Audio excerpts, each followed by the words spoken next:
Друзья, всем привет! С вами на связи Иван Калугин, Артур Анненков, и это проект Boliv Development Villas. И сегодня мы разберем с вами очень важную тему, что нужно знать перед покупкой недвижимости на Бали. Первый пункт – недвижимость на Бали нельзя приобрести в собственность. Все мы, конечно, когда продаем виллы на Бали или недвижимость, здесь говорим именно о покупке. Но на самом деле для иностранца, не гражданина Индонезии, это представляет собой долгосрочную аренду. Но мало кто знает, что можно купить виллу на Бали на свою компанию. По сути, она будет принадлежать вам в лице вашей компании в собственность. Но 90% сделок на Бали происходит в формате аренды. При этом, как владелец арендной земли, вы полностью защищены от действий собственника индонезийца земли.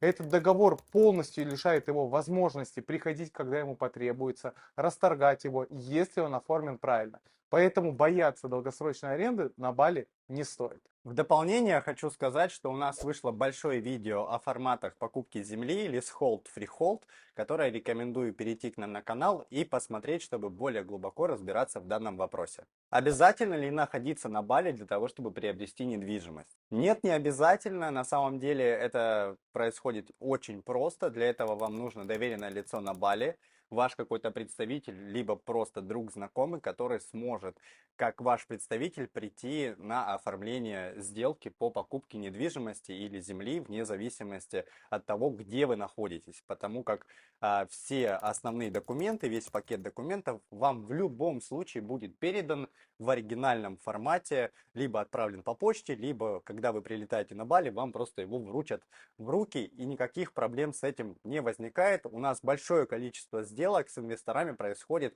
по всему миру, и мы их видим только когда они прилетают на Бали посмотреть, как их здание строится. Поэтому никаких проблем в этом вопросе абсолютно нет. Что происходит после истечения договора аренды? А если я захочу продлить виллу, могу ли я это сделать? Этот вопрос делится на два пункта. Если ваша цель заключается в том, что вы не хотите продлять недвижимость, вам просто необходимо, когда заканчивается договор аренды, выехать из вашей виллы, освободить полностью ее. Вы можете забрать с собой отделимые улучшения, то есть это мебель, декор, все, что вы туда привезли, там телевизоры и технику. А в саму виллу и землю необходимо будет передать в надлежащем состоянии собственнику. Если же ваши планы отличаются от этого и вы хотите продлить, то вам желательно, первое, на берегу заранее с собственником согласовать условия продления. Это должно быть прописано в договоре, что это приоритетное, гарантированное право ваше на продление, а также должно быть прописано, что оно будет осуществляться по рыночной цене и кто будет определять эту цену. Отдельно большую тему этому вопросу мы посвятили в нашем видео. Мы его здесь закрепим. Заходите, смотрите. Очень частый вопрос, который нам задают инвестора, а что с налогами в Индонезии? В Индонезии, а в частности на Бали, действуют стандартные форматы налога. Он называется ВАТ, это наш аналог НДС, который составляет 11%. Он уплачивается единовременно при покупке. Застройщики действуют по-разному, некоторые застройщики берут на себя, кто-то делит 50 на 50 с покупателем этот налог, кто-то вообще полностью перекладывает на покупателя. Мы, в свою очередь, всегда включаем в стоимость строительства этот налог, чтобы наш инвестор не был обременен дополнительными тратами и всегда видел конечную стоимость объекта, а не потом не возникало у него каких-то дополнительных расходов. Хочется отметить, что есть ежегодный подоходный налог, то есть который выплачивается с выручки компании, которую вы получили за год. Он составляет 10% от оборота. В принципе, довольно тоже понятная схема, которая действует у нас там в России по формату там упрощенной системы налогообложения или для ООО, там, где 15% налог фиксированный. Тут также хочется добавить, что никаких дополнительных налогов больше вам платить не придется. То есть у вас всего два платежа по налогам, один фиксированный на старте приобретения и второй ежегодный, который вы оплачиваете уже с конкретной вырученной суммы денег, которую вы заработали. Что входит в стоимость виллы на Бали и какие есть дополнительные расходы? В каждой сделке, правильной сделке и безопасной, должен участвовать нотариус, который осуществляет due diligence, так называемую проверку благонадежности сторон. Эта благонадежность проверяется за 1-2% от стоимости объекта. Обычно застройщики делятся на два лагеря. Одни их выставляют дополнительными платами, показывая сначала какую-то привлекательную стоимость, другие включают сразу же в стоимость. В нашем случае вы эту стоимость уже видите в той конечной цене виллы, которую мы предлагаем. Дополнительно ничего платить не надо.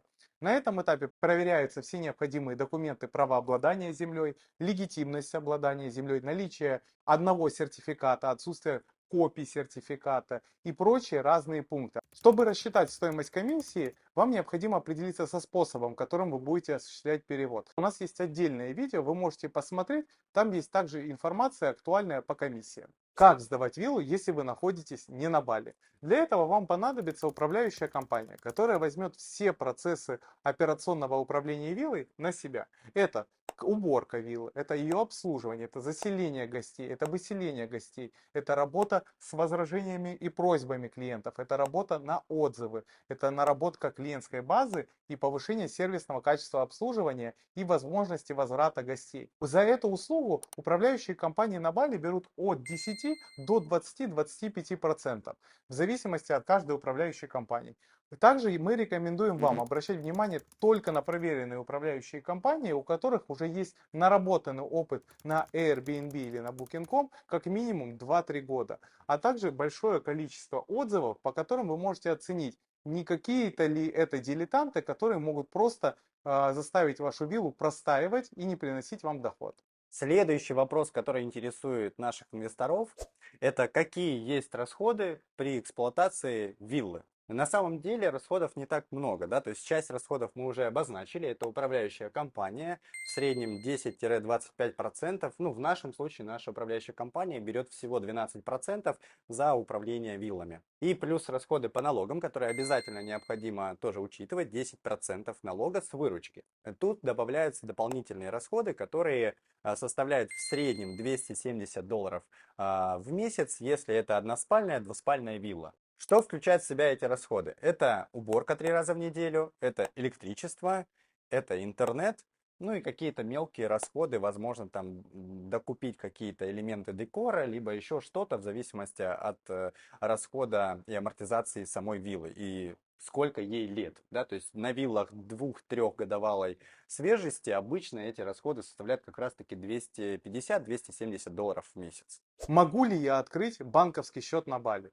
Да, конечно, вы можете. Для этого есть несколько банков, которые позволяют вам открыть, находясь здесь на Бали даже по туристической визе, свой зарубежный индонезийский счет в банке. А также некоторые банки позволяют открыть только при наличии здесь компании. Итак, друзья, вот вы посмотрели наше видео, постарались ответить на самые часто задаваемые вопросы. Если у вас вдруг остались какие-то вопросы, вы всегда можете написать нам по ссылкам в описании к этому видео, и мы вам направим нашу справку инвесторов, в которой, ну, вообще все вопросы разобраны. Обязательно подписывайтесь, ставьте лайки, делитесь со своими друзьями и коллегами данным видео. С вами был Иван Калугин, Артур Аненков. Спасибо, до новых встреч. Пока-пока.